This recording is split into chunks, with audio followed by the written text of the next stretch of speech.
Welcome to OS with James Reynolds, live from the BBC in London. This morning in Europe, I would imagine that many human rights organisations kept their landlines free, ready to receive an incoming call from a committee in Scandinavia with news of the award of the Nobel Peace Prize. This year, the committee had 3 calls to make: to the Russian human rights organisation Memorial, to the Ukrainian human rights organisation Centre for Civil Liberties, but the committee's 3rd call was too difficult to make. The other winner this year, Elias Belyatsky, is a Belarusian human rights activist and is currently in prison.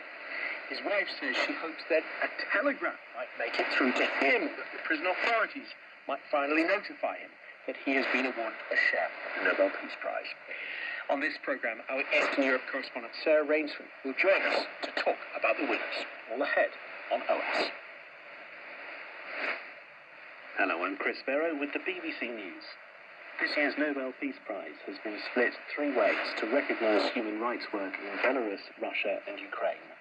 It's been awarded to the jailed Belarusian activist Elias Belyatsky, the banned Russian group Memorial and the Ukrainian Centre for Civil Liberties.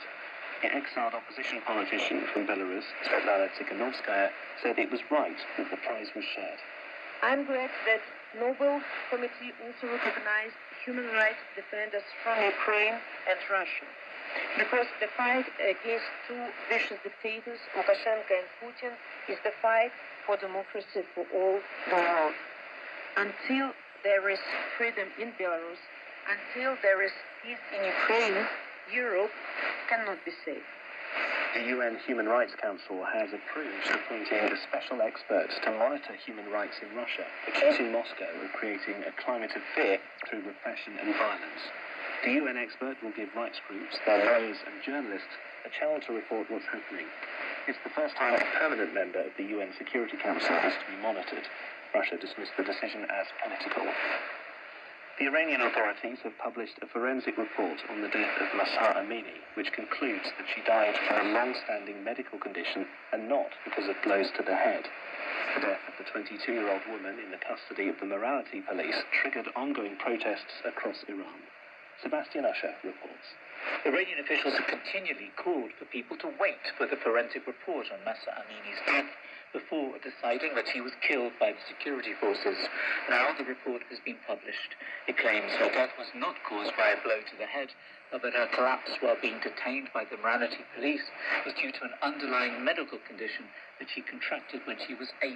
Mahsa Amini's family had previously denied any such illness, saying she was in good health when she was detained. The Palestinian police are investigating the death of a 25-year-old man, Ahmed Abu Mahia, after his body was found decapitated in the occupied West Bank. LGBTQ groups in Israel say he had received death threats because he was gay. Tom Bateman has the latest for us in Jerusalem. Palestinian police told the BBC they have arrested a suspect.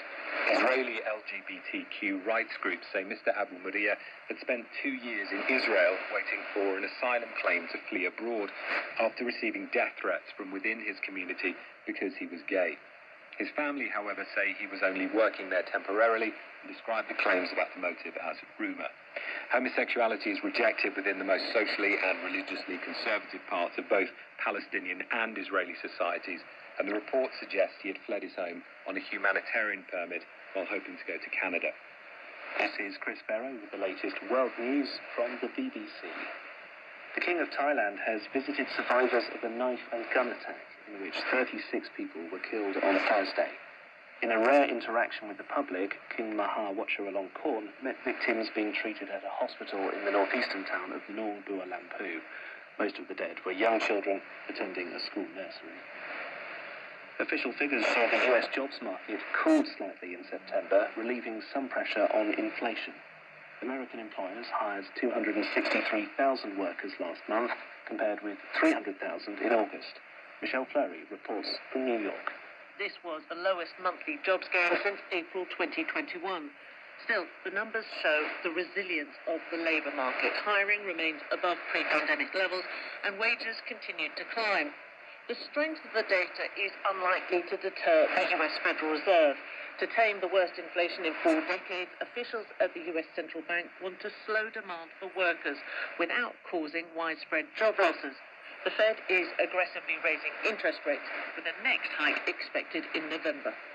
The world's largest cryptocurrency exchange, Binance, has seen over $500 million worth of tokens stolen in a hack. The Binance chief executive tried to calm users' concerns, saying the situation had been contained and that funds of those using Binance were safe. He added that the majority of the stolen funds were still in the hacker's account, but roughly $100 million worth had been withdrawn. Britain's Prime Minister Liz Truss has sacked her International Trade Minister Conor Burns with immediate effect following an allegation of serious misconduct. Mr Burns has also been suspended from the Parliamentary Conservative Party while an investigation takes place. The Prime Minister said it was clear that ministers should maintain high standards of behaviour as the public expected. The Prime Minister's office said Ms Truss had taken direct action on being informed of the allegation. BBC News. James Jones with you on OS from the BBC World Service.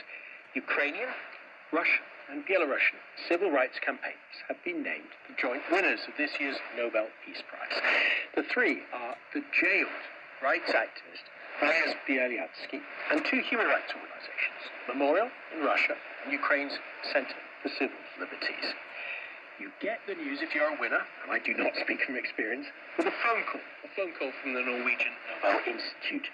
This year, one of those phone calls was recorded to everyone's immense pleasure. The executive director of the Ukrainian organization, Alexandra Romantsova, made sure that her line was clear.